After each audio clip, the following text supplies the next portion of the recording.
Was Julius Caesar really kidnapped by pirates? Did he truly invent the leap year, and was he, in fact, an emperor? Get ready, because the truth about this Roman legend is far more fascinating than you've ever been told. We're about to debunk the myths and uncover the real, raw story of a man who changed the world forever, Gaius Julius Caesar. The name itself echoes through history, conjuring images of Roman legions, marble statues, and grand speeches. But who was the man behind the legend? Let's start with a story that sounds like it's straight out of an adventure novel. Long before he was a powerful general, a young Caesar was sailing across the Aegean Sea. Suddenly, his ship was ambushed by pirates. Not just any pirates, but a notorious crew that terrorized those waters.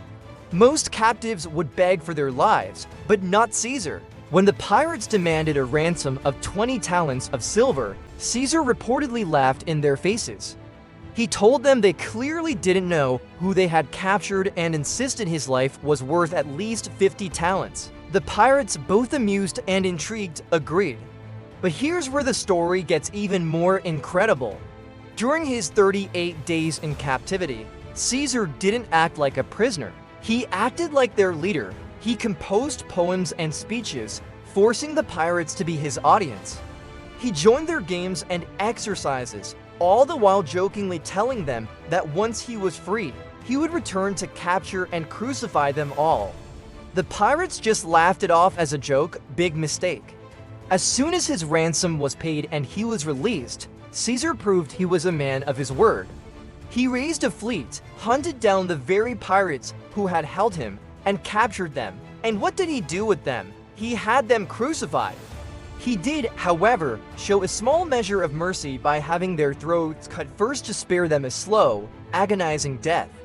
This single event perfectly illustrates Caesar's core character: audacious, supremely confident, and absolutely ruthless when crossed. Now, let's fast forward a bit. Caesar's ambition wasn't just limited to settling scores. He had his eyes on Rome. His military genius is legendary, particularly his conquest of Gaul, which is modern-day France. For nearly a decade, he and his legions fought against hundreds of Celtic and Germanic tribes. His campaigns were brutal, but incredibly effective. One of his most famous feats was the Battle of Alesia. Caesar was besieging the Gallic chieftain Vercingetorix, who was holed up in a fortified town. The problem was, a massive Gallic relief army was on its way to attack Caesar from the rear. He was about to be trapped between two enemy forces. What did he do? Something no other general would even dream of. Caesar ordered his men to build a massive wall of fortifications around Alesia to keep Vercingetorix in. Then he ordered them to build a second, even larger wall facing outwards to protect themselves from the coming relief army. His legions were now sandwiched between two enemy forces, fighting a war on two fronts simultaneously.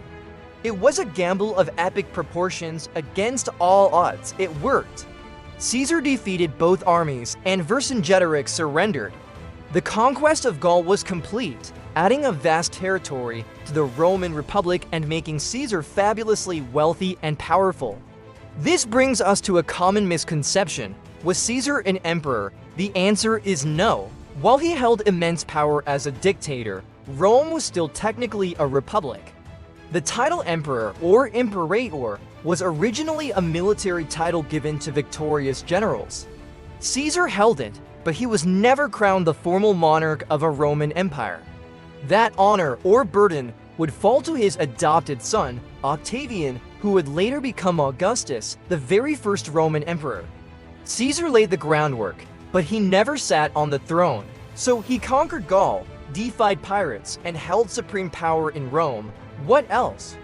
Well, how about we thank him for our modern calendar? Before Caesar, the Roman calendar was a mess. It was a lunar calendar that constantly fell out of sync with the seasons.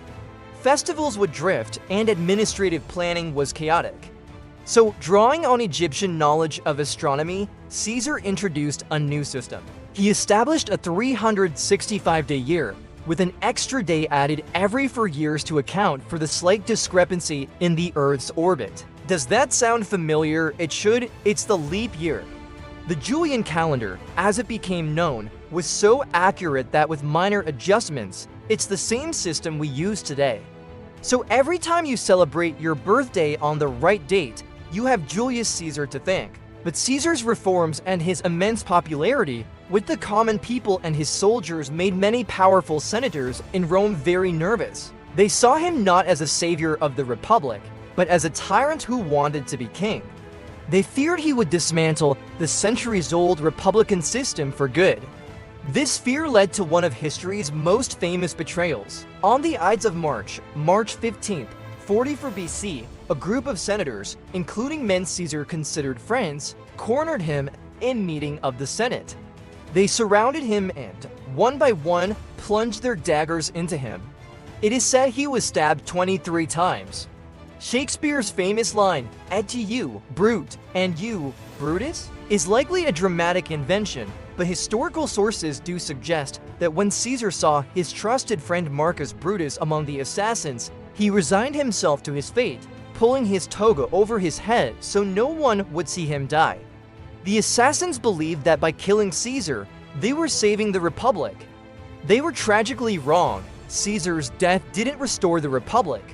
It plunged Rome into a new round of bloody civil wars. The power vacuum he left behind was eventually filled by his grandnephew and adopted heir, Octavian. It was Octavian who would finally dismantle the Republic and usher in the age of the Roman Empire, achieving in death what Caesar never did in life. So Julius Caesar was not just a general, he was a brilliant politician, a gifted writer, a reformer, and a man whose ambition knew no bounds. His life story is a testament to what one person can achieve through sheer force of will, intellect, and audacity.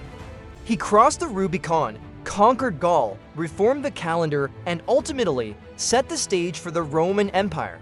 His actions reshaped the course of Western civilization, and his legacy, both good and bad, continues to fascinate and influence us to this very day. He was a man of contradictions, a hero to some and a tyrant to others, but without a doubt, one of the most significant figures to ever walk the earth. What did you find most surprising about Caesar's life? The pirate story, the calendar, or something else entirely? Let us know your thoughts in the comments below. We love reading your perspectives on these historical giants. And if you enjoyed this journey back in time, don't forget to hit that like button, subscribe to the channel, and ring the notification bell. It really helps us continue to bring these stories to life. Thanks for watching, and we'll see you in the next video.